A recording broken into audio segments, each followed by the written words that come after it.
Earth's atmosphere buzzed with excitement and fear. It was 2157, and humanity had just begun to recover from a century of climate disasters. Cities rose with new resilience, technology advanced, and people dared to hope again. On a clear Tuesday morning, the Xorlian scout ships appeared in Earth's orbit without warning.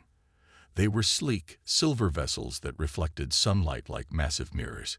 Global defense systems detected them immediately, but no weapons were fired. This could be the first contact humanity had waited for. Within hours, the United Nations convened an emergency session. Ambassador John Miller, a seasoned diplomat with gray hair and steady hands, was selected to lead Earth's response team. "We need to show strength through peace," Miller told the assembled leaders. "First impressions will determine our future with whoever these visitors are."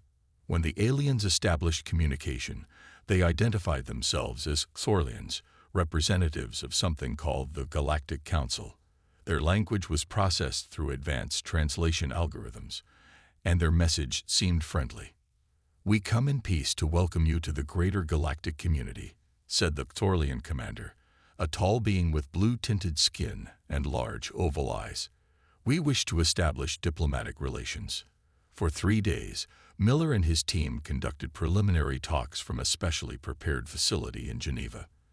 The Xorlians requested permission to land a delegation, and after careful consideration, Earth agreed. The landing site was prepared in a large field outside the city. Military forces stood by, but kept their distance to avoid appearing hostile. Media outlets broadcasted the historic moment worldwide as the sleek shuttle descended through clouds and touched down on Earth soil. 6 Xorlians emerged, walking with an unusual gliding motion. Their leader, who called himself Ambassador Relvox, bowed slightly to Miller.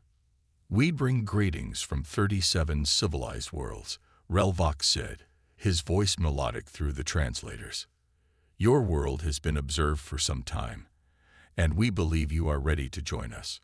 What humans didn't know was that during these seemingly peaceful exchanges, hidden scanners mapped Earth's defense systems, population centers, and resource deposits. This data streamed continuously to a cloaked fleet waiting beyond Neptune. On the 5th day of negotiations, Miller noticed something odd. The Xorlian delegates seemed distracted, checking their communication devices more frequently. When he asked if something was wrong, Relvox smiled. "Nothing is wrong. In fact, everything is proceeding perfectly." That night, as Miller slept in his apartment, the sky lit up with fire. The hidden Xorlian fleet had moved into position and launched a coordinated attack on every major city on Earth. New York disappeared in a flash of light. Beijing crumbled under energy weapons that melted steel and stone. Lagos, Sydney, Rio, all struck simultaneously. Miller was awakened by his security team and rushed to an underground bunker as Geneva burned above. Reports flooded in. Millions dead in the first hour, defense systems overwhelmed, military bases destroyed before they could respond. Inside the emergency command center deep beneath the Alps, surviving world leaders gathered via secure communications. The president of the African Union wept openly.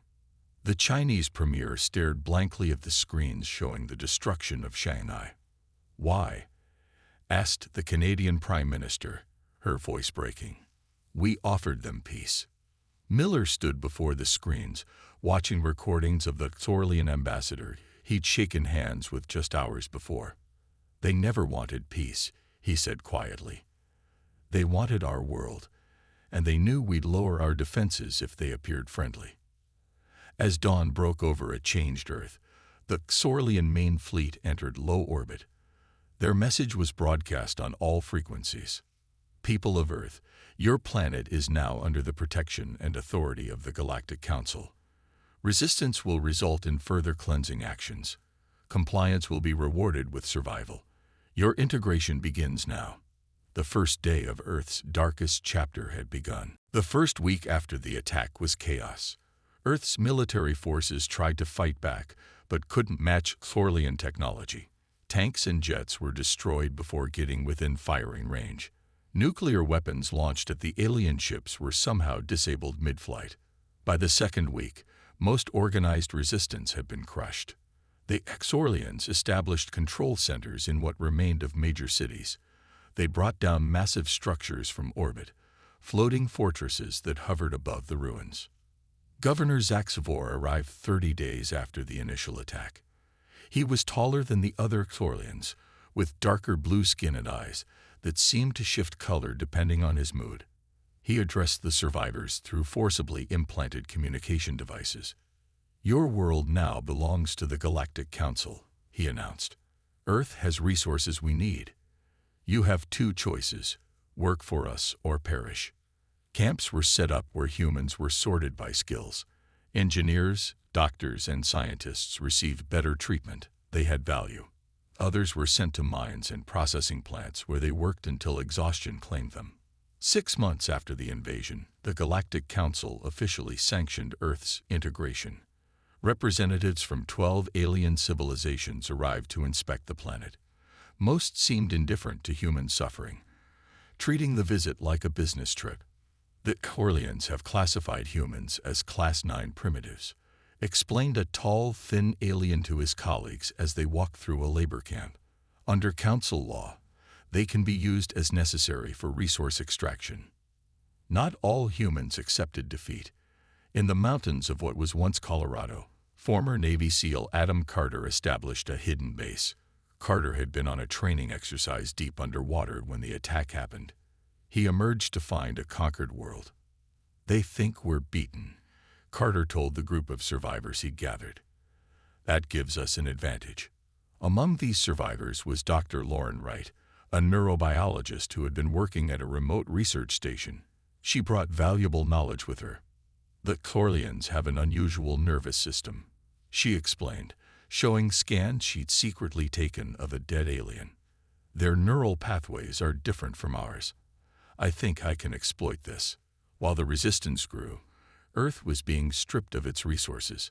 Massive mining operations tore into the planet. Forests were cleared, oceans were drained of certain minerals, and wildlife was collected for study or food. 1 year after the invasion, humans learned why they had been targeted. A young resistance fighter named Olivia Reed infiltrated a Exorlian data center and downloaded classified files. "Earth is rare," she reported after returning to the hidden base. "Our biodiversity, our mineral composition. It's all unusual. They've been searching for a planet like ours for centuries." The files also revealed something else. Earth wasn't the first world that Exorlians had conquered. Dozens of other civilizations had been enslaved or eradicated under Council approval. 5 years passed under Exorlian rule. Human population dropped from billions to hundreds of millions. Those who survived adapted to life under alien control, but never stopped resisting in small ways. Governor Zaxvor grew frustrated with continued sabotage and escape attempts. His reports to the council showed increasing anger. "These primitives refuse to accept their place," he wrote. "They continue to fight despite having no chance of victory.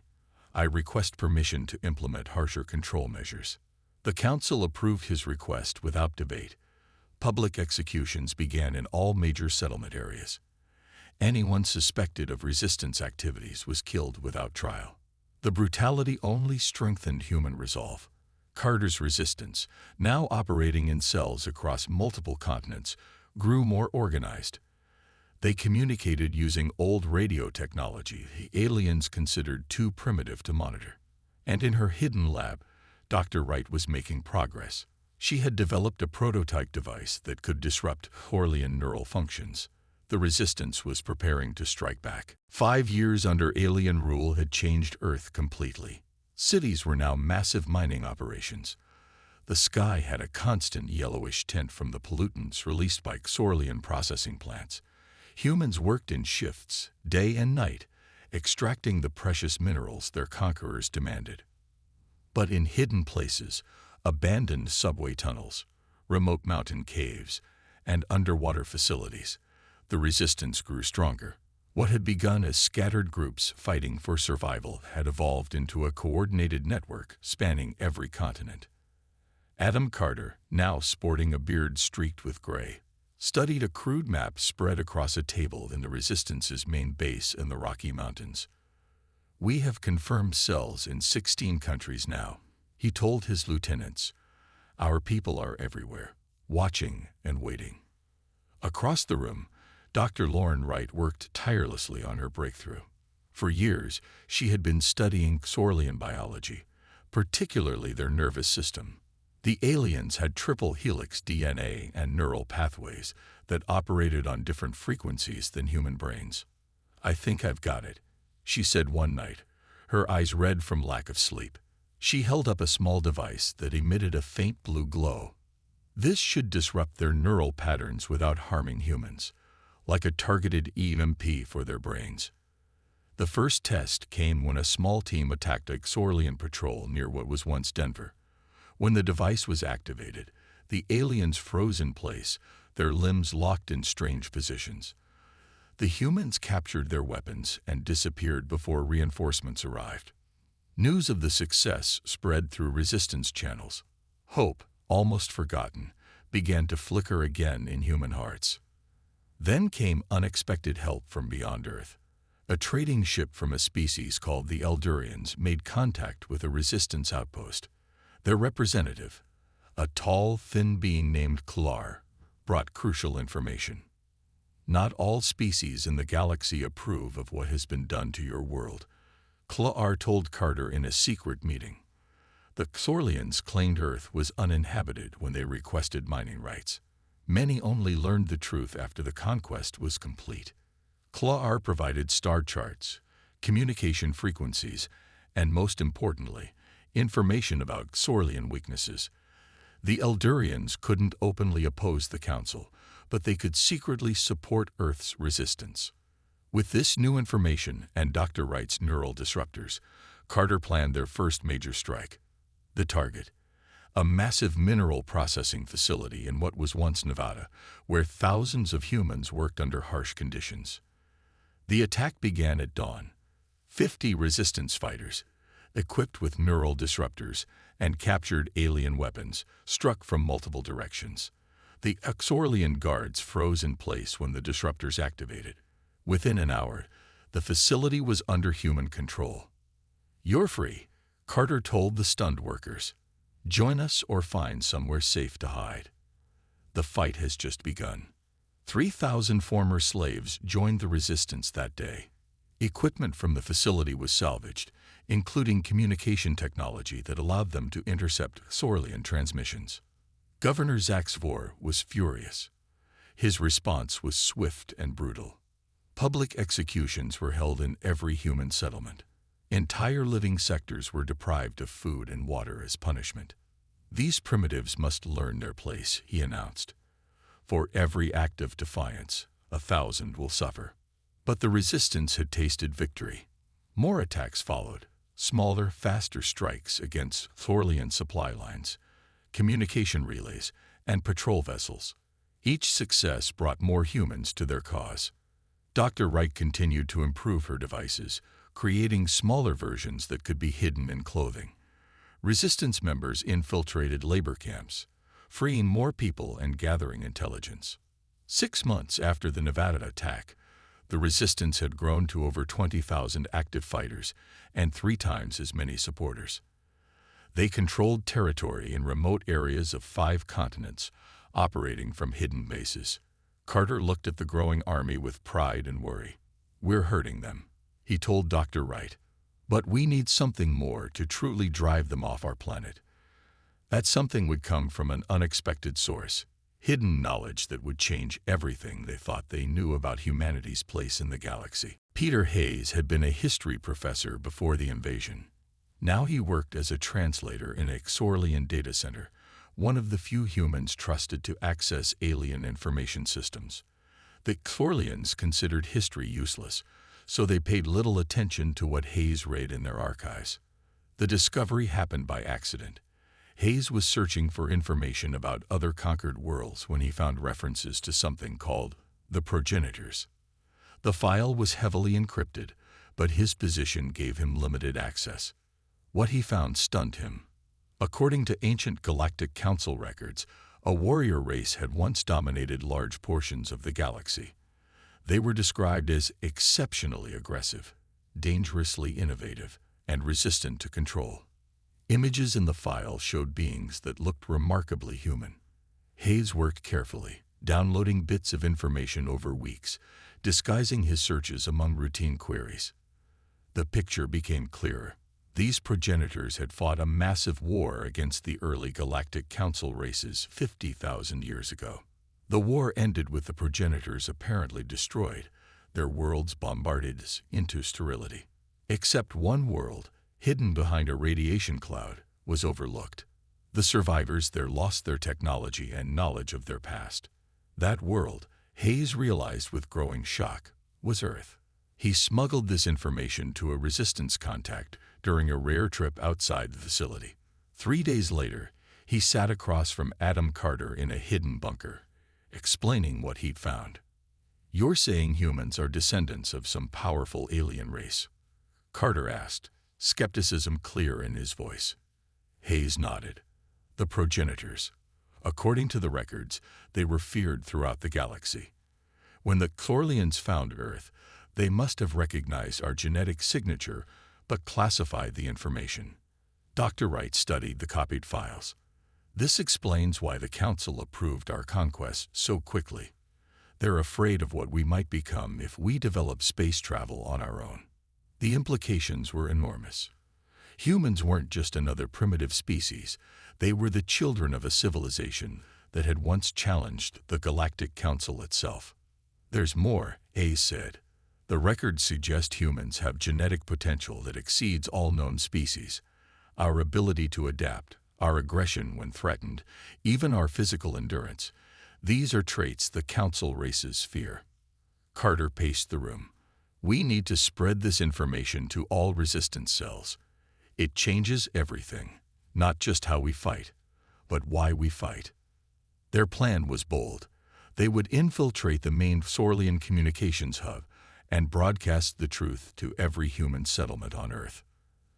The knowledge that humanity had a greater legacy than the Class 9 primitive label would inspire hope and resistance. The communications hub was heavily guarded. Located in what was once Washington, D.C. Carter assembled a team of 20 fighters, including Hayes, who would identify the correct terminals. They infiltrated the facility during a rare solar storm that disrupted Xorlian security systems. Dr. Wright's neural disruptors proved effective against the guards they encountered. Hayes worked quickly at the central terminal, uploading the ancient records and a message from Carter. "People of Earth," the broadcast began, reaching hidden receivers in work camps and settlements worldwide. "We have discovered the truth. We are not meant to be slaves. Our ancestors once ruled the stars, and the Galactic Council fears our return." The broadcast continued for 6 minutes before Xorlian security forces broke into the control room. In the firefight that followed, Hayes was wounded, but the team managed to escape with him through underground tunnels. Governor Zaxvor was furious when he learned what had happened. He immediately contacted the Galactic Council. "The humans have discovered the progenitor files," he reported. "This knowledge will make controlling them more difficult." The Council's response was immediate. Increase population control measures. Eliminate all humans with access to information systems. The connection to the progenitors must remain classified. But it was too late. The truth had spread. In camps and settlements across Earth, humans whispered about their forgotten legacy. The resistance was no longer just fighting for survival. They were fighting to reclaim their birthright among the stars. The revelation about humanity's true heritage changed everything. In hidden workshops across the planet, human engineers began taking apart captured Xorlian technology. What had once seemed like magic now became puzzles to solve. The knowledge that their ancestors had once mastered similar technologies gave them confidence. Sam Wilson, a former car mechanic, led one of these engineering teams in an abandoned mine shaft. His group had salvaged components from downed Xorlian patrol ships. "Their weapons are actually simple once you understand the principles," he explained to a group of resistance fighters. "They use magnetic acceleration, not much different from railgun concepts we were developing before the invasion. Within 3 months, the Resistance had produced their first hybrid weapons, human-designed guns that incorporated Sorlian power cells and targeting systems. They weren't as elegant as alien technology, but they worked. Dr. Lauren Wright made an even more significant breakthrough. After years of research, she perfected her neural disruptor, making it powerful enough to affect Sorlians at a distance of 50 meters. It creates a feedback loop in their neural pathways, she explained during a demonstration. It will paralyze a Sorlian for approximately 20 minutes without causing permanent damage. Carter nodded in approval. We don't need to kill them to defeat them. The Resistance now had the means to fight back effectively. Carter divided his growing forces into cells, each with specific targets. They struck simultaneously across the globe, disabling Sorlian outposts, freeing labor camps, and capturing more technology. In Australia, Resistance fighters liberated a massive mining operation, freeing 10,000 human workers. In Europe, communication relays were disabled, blinding Sorlian forces to Resistance movements. In South America, supply depots were captured, providing food and medicine for humans hiding in the rainforests. Governor Zaxivor struggled to respond. His forces were spread too thin, and human attacks came too quickly. For the first time, the Sorlians were on the defensive. The turning point came 8 months after the truth about the progenitors was revealed. A Resistance team led by a former airline pilot named Lisa Garcia infiltrated a spaceport in what had once been Cape Canaveral. Their target, a Sorlian battlecruiser undergoing maintenance. Using neural disruptors, they incapacitated the alien crew without firing a shot. Sorlian computer systems, once impenetrable, were now accessible thanks to knowledge gained from Peter Hayes' discoveries. Garcia and her team, which included several engineers and a mathematician who had decoded Sorlian navigation systems, managed to take control of the ship. They lifted off before reinforcements arrived, becoming the first humans to command an alien vessel. The captured battlecruiser, renamed Earth's Vengeance, became the flagship of humanity's growing space force. Over the next 6 months, more ships were captured using similar tactics. During this time, the Resistance made contact with other subjugated species. The Eldurians weren't the only ones who resented Sorlian dominance. Several races secretly provided information and support to the human cause. One such ally was the Nevorians, a reptilian species whose homeworld had been stripped of resources decades earlier. Their representative, a scared veteran named Kresh, offered crucial intelligence. The council is divided over the human situation, Kresh told Carter during a secret meeting aboard Earth's Vengeance. Many believe the Sorlian claims that Earth was uninhabited. Now that the truth is known, some are questioning the legality of Earth's conquest. This information gave Carter an idea. If the Galactic Council wasn't unified, perhaps humans could exploit that division. He gathered his top advisors, including Hayes, Wright, Wilson, and Garcia. We need to take our case directly to the Council, he said. Show them what the Sorlians have done here, and remind them of what humans are capable of. The plan they developed was dangerous. A small delegation would travel secretly to Galactic Council space using the captured battlecruiser. Meanwhile, Earth's forces would prepare for a coordinated global assault against Sorlian strongholds. As Earth's Vengeance prepared to depart, Garcia looked at her human crew operating alien technology with growing confidence. The Sorlians thought we were primitive, she said to Carter. They're about to learn how wrong they were.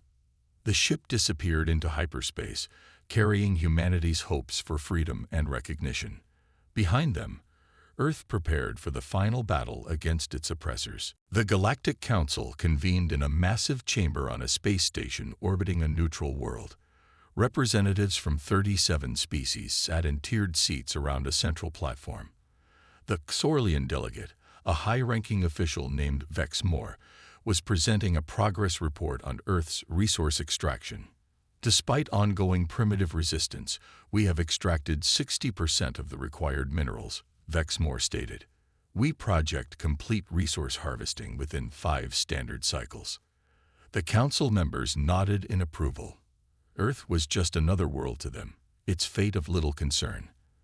That changed when alarms suddenly blared throughout the station. "Unauthorized vessel approaching," announced the security system. "Warning, vessel identified as Sorlian battlecruiser Dominance, reported missing from Earth sector." Before security forces could respond, the human delegation had already docked and entered the station. Using neural disruptors, they incapacitated guards without killing them. Carter led the small team directly to the council chamber. The doors slid open, and Carter walked onto the central platform, followed by Hayes, Wright, and 3 other humans. The council members stared in shock at the primitives who had somehow reached their secure station. "I am Adam Carter of Earth," he announced, his voice firm. "We have come to address the illegal invasion and ongoing genocide of our world." Vexmore jumped to his feet. "These are escaped slaves. They have no right to address the council." Hayes stepped forward, activating a data device. "According to council law, any sentient species has the right to petition against violations of the Galactic Charter." He looked directly at the Sorlian. "We have studied your laws carefully." Images appeared in the air above the platform. Scenes of Earth before and after the Sorlian invasion.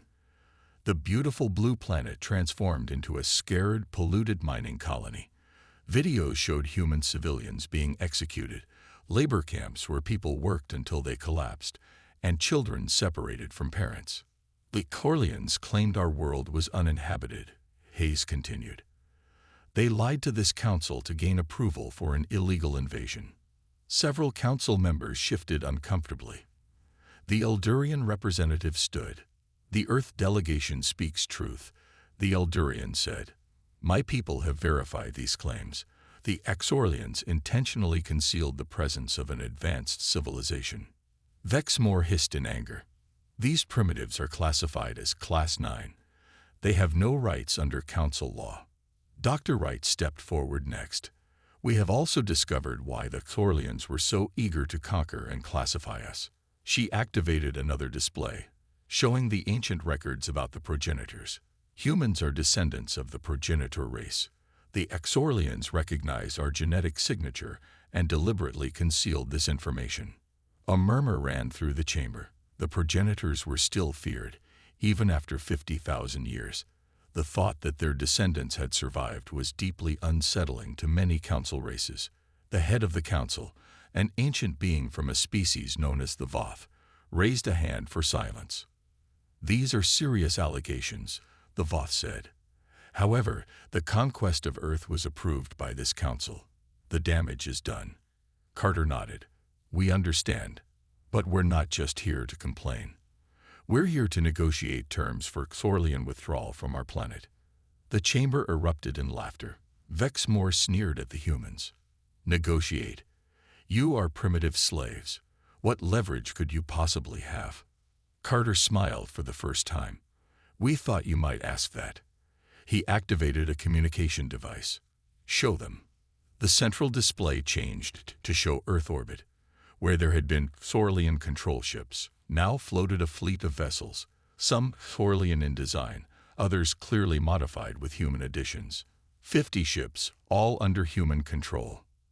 "Impossible," Vexmore gasped. "Our forces would have detected." "Your forces were too busy looking for primitive weapons," Carter interrupted. "They never considered we could adapt your own technology against you." The display changed again, showing more human-controlled ships appearing near key Sorlian bases throughout Council space.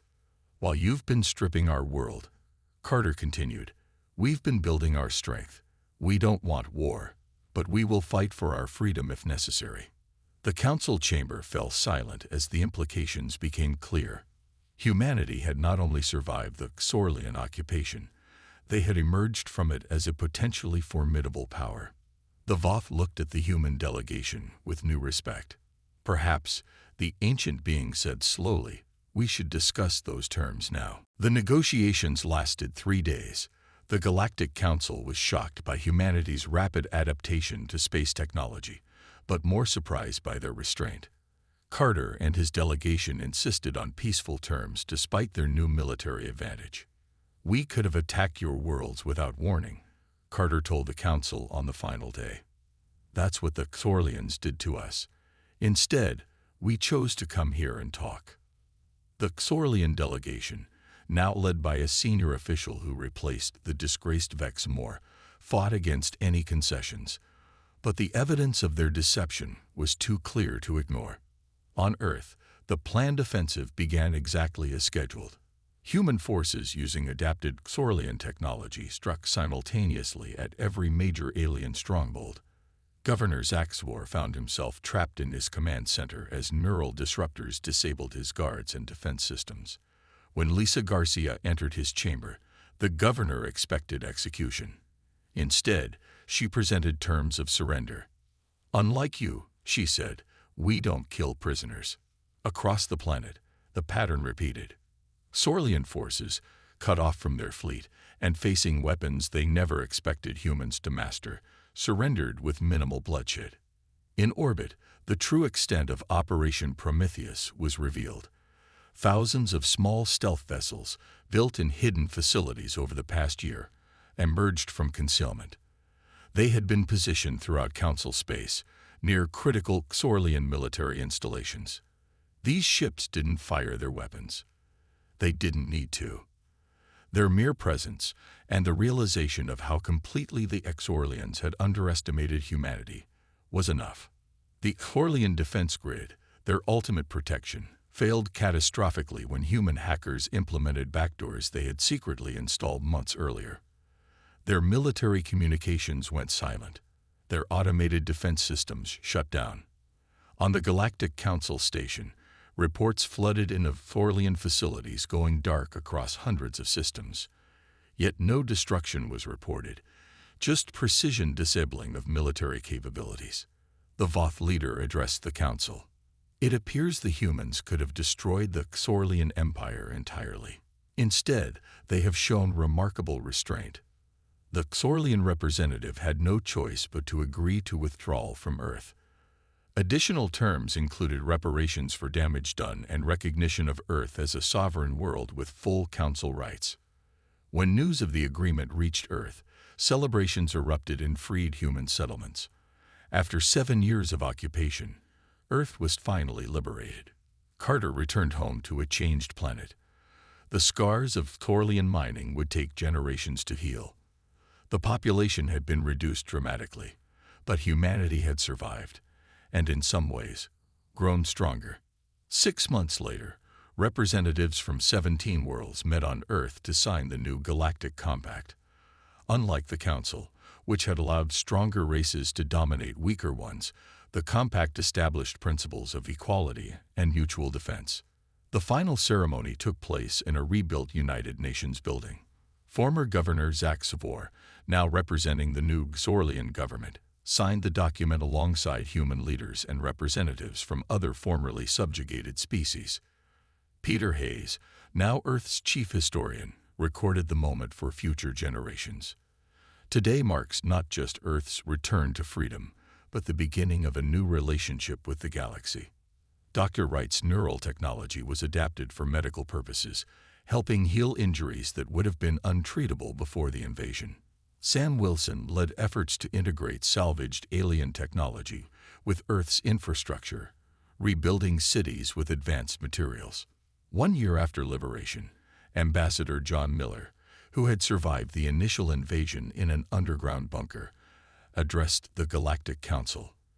The chamber that had once laughed at human primitives now fell silent as he spoke. Earth did not seek revenge, though we had cause, Miller said, his once dark hair now completely white. We sought justice, not just for ourselves, but for all species who have suffered under systems that value power over rights. Remember this day, for it marks when humanity joined the stars not as servants, but as equals. As Miller finished speaking, the Council voted unanimously to ratify the new relationship with Earth. The Xorlian Empire, once the dominant force in the sector, found itself isolated and diminished. Earth's vicious revenge wasn't destruction or domination. It was justice, administered with a restraint that shocked a galaxy accustomed to the rule of the strong over the weak.